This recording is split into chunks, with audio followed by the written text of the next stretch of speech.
Good afternoon, students. Today's human anatomy and physiology lecture. In that last lecture, I have seen that the sense organ in that eye, iris. Now, this lecture, I have seen the point, the air in that uh, in that part, the mechanism of hearing or that physiology of hearing. म्हणजे आपल्याला जो आवाज ऐकायला येतो त्याच्या मागं काय physiology आहे ते आपण पाहणार आहोत किंवा कसा येतो हे आपण पाहणार आहोत. तर तुम्ही बघू शकता यामध्ये काय सांगितलं. The auricle collects the sound waves and through external acoustic beats direct to the tympanic membrane. म्हणजे काय तर ऑरिकल जे आहेत ते ध्वनी लहरी एकत्र करते आणि बाह्य ध्वनिक मासांद्वारे त्यांना टाइम्पॅनिक मेम्ब्रेनमध्ये पाठवते थोडक्यात. नेक्स्ट बघा तुम्हाला काय सांगितले. This muscle cells this vibrations are transmitted and amplified through middle ear by movement of malleus incus stapes. आता धिस व्हायब्रेशन्स म्हणजे हे जे व्हायब्रेशन्स आहेत जे साऊंड वेव्हचे हे ट्रान्समिटेड कुठं होतात, ट्रान्समिटेड होतात आणि ॲम्प्लिफाईड थ्रू मिडल एअर हे ॲम्प्लिफाईड होते मिडल एअरमध्ये by movement of auditory ossicles. म्हणजे थोडक्यात ऑडिटरी ऑसिकल्समुळं होतं. नेक्स्ट बघा. The footplate of stapes rocks to the fro into the oval window. Oval window म्हणजे काय तर ही जी कानाची आपली खिडकी आहे अंडाकृती आलं लक्षात, तिथून तो आत पास होते थोडक्यात. नेक्स्ट बघा. Setting the fluid wave in perilymph. Next बघा. Most of the pressure of this wave is transmitted to cochlear ducts. म्हणजे most of the pressure of this wave म्हणजे मोस्ट ऑफ म्हणजे जास्त प्रमाणात जे प्रेशर वेव्ह आहेत ते ट्रान्समिटर कॉक्लिअर डक्टपासून होतात थोडक्यात. This causes wave in endolymph resulting in stimulation of the auditory receptors in the hair cells in organ of Corti. म्हणजे काही कानाच्या पेशी थोडक्यात आपल्या हेअरमध्ये जातात म्हणजे ब्रेनमध्ये जातात थोडक्यात. नेक्स्ट बघा. The nerve impulses generator. आता नर्व इम्पल्सेसचा महत्त्वाचा पार्ट आहे की आपल्याला हा सगळा आवाज येतोय तो आपल्या ब्रेनपर्यंत कसा जातोय, इम्पल्सेस कसं फॉर्म होते हे महत्त्वाचं आहे. त्यामध्ये काय सांगितलं आहे बघा. The nerve impulses generated are passed by the 8 cranial nerve to the brain. म्हणजे 8 क्रॅनियल नर्व्स पास करून इम्पल्सेस ह्या ब्रेनपर्यंत जातात. आलं लक्षात तुमच्या. नेक्स्ट आपण काय बघणार आहे तर explain the terms in that myopia. आता मायोपिया म्हणजे काय बघा. It is short sightedness. It is cause due to defect accommodation of eye. म्हणजे मायोपिया म्हणजे काय थोडक्यात तुम्हाला इन जनरल मराठीत सांगतो की आपल्या काही लोकांना जवळचं दिसतं लांबचं दिसत नाही असे तुम्ही भरपूर लोक पाहिले असतील. तर त्यामध्ये मायोपिया त्या लोकांमध्ये मायोपिया हा डिसीज प्रेझेंट असतो थोडक्यात. तर मायोपियामध्ये काय सांगितले बघा थोडक्यात.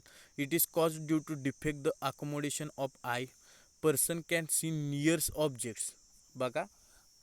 Person can see near objects but distance object are seen with difficulty. आता काय म्हणले ते तुम्ही तिथं बघितलं असेल. ते काय म्हणते तर person can see near object. Person हा जवळच्या वस्तू बघू शकतो distinctly, but distant object are seen with difficulty. लांबच्या ऑब्जेक्ट्स ह्या त्याला बघताना डिफिकल्टी निर्माण होते. The image fall short of reaching the retina and person experiences blurred image. म्हणजे थोडक्यात त्याला ब्लर्ड दिसतंय. नेक्स्ट त्यालाच मायोपिया असं म्हटलं जातं. नेक्स्ट बघा. डिप्लोपिया. डिप्लोपिया म्हणजे काय. It means appearance of double vision. म्हणजे डबल दिसतं त्यालाच डिप्लोमिया असं म्हटलं जातं. हे सगळे सेन्स ऑर्गनचेच हे आहेत थोडक्यात काय आहेत तर डिसऑर्डर्स आहेत किंवा सेन्स ऑर्गनमधले डिसीज आहेत कोणकोणते असतात ते. नेक्स्ट बघा. प्रिस्बिओपिया. प्रिस्बिओपिया म्हणजे काय तर it is a disorder of eye. हा एक आयचाच डिसऑर्डर आहे. In which there is an improper functioning of ciliary body. आपल्या ज्या बॉडीमध्ये सिलियरी बॉडी आहेत आयमधील थोडक्यात त्या इम्प्रॉपर फंक्शन करतात, कार्य बरोबर करत नाहीत. आलं लक्षात. नेक्स्ट बघा. त्यामध्ये काय सांगितलं आहे. Image here the image of an object. Here the image of an object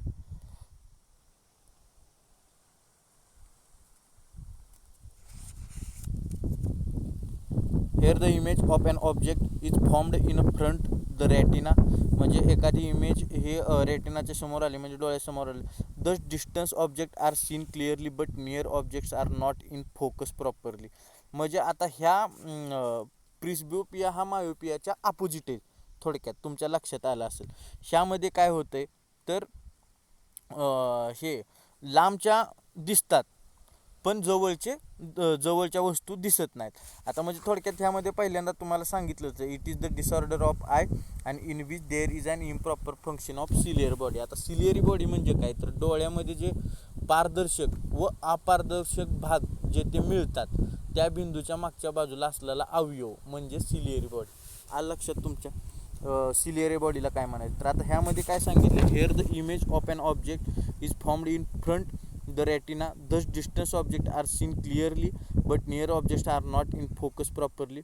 This is caused due to loss of elasticity of the lens and lack of turn of ciliary body. म्हणजे थोडक्यात ह्या कशामुळे cause होते तर loss of elasticity कमी झाल्यामुळे and लेन्सची elasticity कमी झाल्यामुळे आणि lack of tone of ciliary body, म्हणजे सिलियरी बॉडीचं पण सिलियर बॉडी प्रॉपर फंक्शनिंग करत नसल्यामुळे. नेक्स्ट बघा कॅटॅरॅक्ट म्हणजे काय.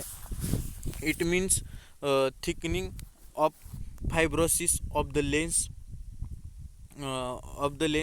It is due to nutritional deficiency of sulphur containing amino acid, example cystine, methionine. आता कॅटॅरॅक्ट म्हणजे काय तर मोतीबिंदू, आपल्या जो आईमधील मोतीबिंदू असतो किंवा मोठा व उंचावरून पडणारा धबधबा,